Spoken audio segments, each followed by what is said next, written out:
یہ آپ کا آفس ہے، آپ کے آفس میں کوئی آدمی انٹر کرتا ہے، باہری گارڈز بیٹھے ہیں، پہلا سوال پوچھتے ہیں بھائی آپ یہاں کیا کرنے آئے ہیں، کیا کام؟ اب اگر یہ آنے والا آدمی یہ کہے کہ مجھے آئیڈیا نہیں میں کیوں آیا ہوں یہاں پر، تو یہ آدمی سیڑھیوں سے اوپر بھی نہیں آ سکتا کہ بھائی یہ یہاں کو مذاق ہو رہا ہے، تمہیں یہ نہیں پتا تم یہاں کیوں آئے ہو؟ تو ایک آفس، ایک نارمل سا آفس، یہاں تو کوئی آدمی بغیر مقصد اور بغیر وجہ کے آ نہیں سکتا، تو اس کائنات کے اندر میں اور آپ بغیر وجہ کے ہیں، تو قرآن اس کو کیسے بیان کرتا ہے؟ تو قرآن کہتا ہے افحسبتم انما خلقناکم عبثا وانکم الینا لا ترجعون۔ افحسبتم، کیا سوچ رہے ہو؟ کیا تمہارا خیال ہے تم ایسے ہی پیدا کیے گئے ہو؟ تم خود تو کوئی چیز بغیر وجہ کے تخلیق نہیں کرتے، تو تم نے اپنے رب سے یہ توقع رکھی ہوئی ہے کہ اس نے یہ سارا کا سارا جو کائنات کا نظام بنایا ہوا ہے یہ بے وجہ ہے، اس کی کوئی وجہ نہیں ہے۔ فتعال اللہ الملک الحق لا الہ الا هو رب العرش الکریم۔ تم اس سے تمہیں یہ لگتا ہے کہ یہ تم بغیر وجہ کے بیٹھے ہو یہاں پر، ایسے پیدا کر دیا گیا بغیر وجہ کے۔ تو یہ انسان کا سب سے بڑا مسئلہ ہے، اپنے علم اور اپنی سوچ سے، اور انسان کا جتنا بھی علم ہے اس کا محور یا تو اس کی نظر ہے یا اس کی زندگی کے تجربے ہیں۔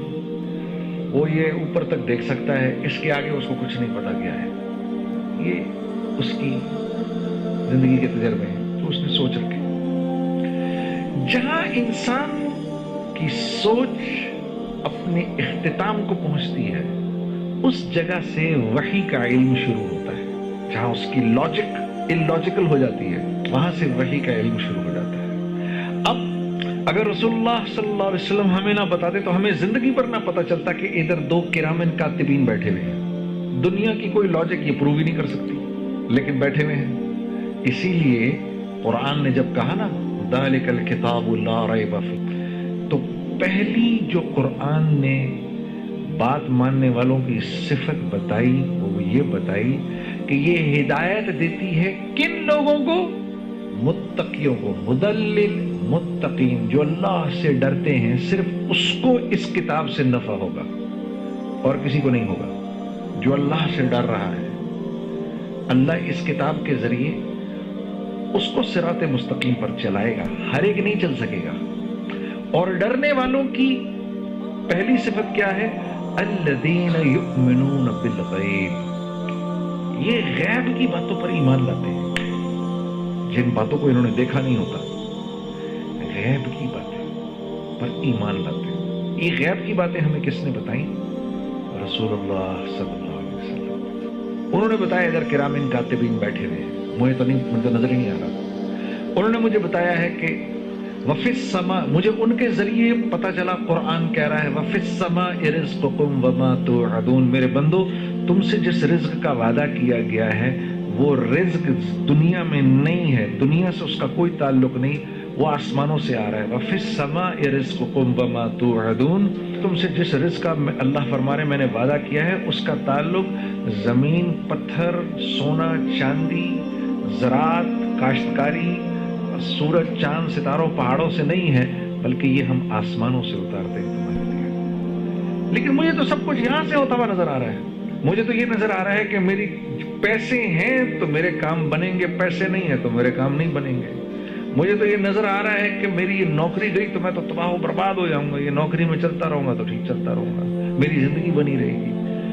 مجھے تو یہ نظر آ رہا ہے نا، یہ ساری چیزیں مجھے نظر آ رہی ہیں، اس لیے میری زندگی کا ایک ایک لمحہ ان کے گرد گھوم رہا ہے، چیزوں کے گرد گھوم رہا ہے، اسباب کے گرد گھوم رہا ہے، حالانکہ یہ صرف اور صرف پیالے ہیں جن میں رزق ڈالا جاتا ہے۔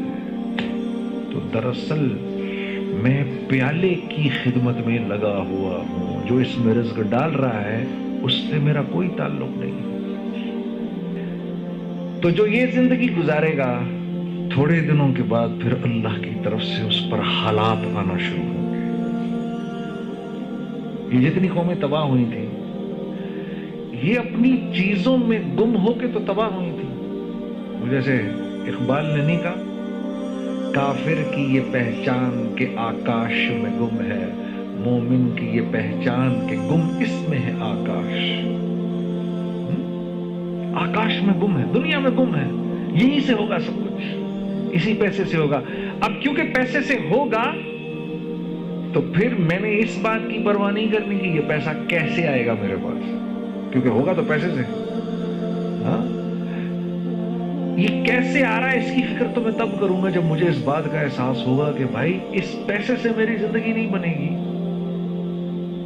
یہ پیسہ تو کاغذ کا ٹکڑا ہے، اس سے تو صرف ہوتا ہوا نظر آ رہا ہے، کرنے والی ذات کس کی ہے؟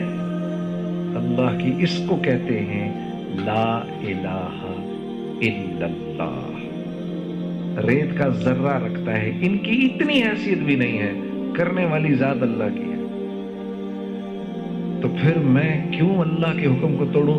یہی وجہ تھی کہ جب جبرائیل نے آ کے ابراہیم علیہ السلام سے کہا کہ یہ نمرود تو آپ کو آگ میں پھینکنے والا ہے، تو آپ کہیں تو بچا لیں آپ کو، تو پوچھا کہ مجھے تم اللہ کے حکم سے آئے ہو یا اجازت لے کر آئے ہو؟ کہا جی حکم سے نہیں آئے، اجازت لے کر آئے۔ تو کہا نہیں پھر تمہاری ضرورت نہیں ہے، پھر تو تم بھی نہیں بچا سکتے۔ حسبنا اللہ ونعم الوکیل ونعم المولا ونعم النصیر، یہ ان کے الفاظ تھے۔ یہ کہا کہ جب اس نے ان کو منجنیق سے پھینکا تو چلے گئے ہوا کے اندر، انہوں نے کہا لوگوں کے کرنے سے۔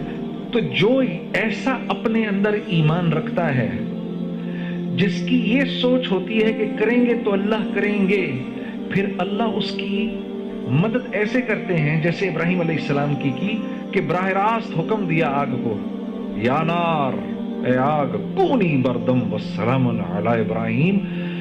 وہ آگ کہ جس کے اوپر سے پرندہ بھی نہیں جا سکتا تھا، وہ آگ اتنی ٹھنڈی ہو گئی کہ ابراہیم علیہ السلام کو سردی لگی ایک دم سے، تو فرمایا سلامتی والی، تو پھر تھوڑی گرم ہو گئی۔ اور شولوں نے یوں اوپر ایسے آسمان پہ سے ان کو وہیں سے پکڑا، یوں گھما گھمو کے نیچے لے کر آئے، جو یہ رسیاں لگی تھی ان کو تو جلا دیا، ایک بال بھی یہاں سے نہیں جلا۔ اللہ نے جبرائیل کو بھیجا، اس نے پر مار کے وہیں پر آبشار اور وہیں پر پانی اور وہیں پر باغ اور تخت۔ اللہ رب العزت یہ بتانا چاہ رہے ہیں جو میرا بن کے چلے گا میں اس کی چیزوں کے بغیر مدد کروں گا۔ اور یہ امتحان کب تک ہے؟ موت تک۔ موت تک، موت تک اللہ کے ہر غیر کی نفی کرنی ہے، نہیں ان سے نہیں ہوگا، یہ نہیں، اس سے کچھ نہیں ہوگا، کریں گے تو اللہ کریں گے۔ یہ 100 تلواریں اس میں اللہ مجھے نکال کے لے جائے گا، یہ نہیں کر سکتی۔ یہ تب ماریں گی جب اللہ کا حکم ہوگا، ورنہ یہ نہیں کچھ کر سکتی۔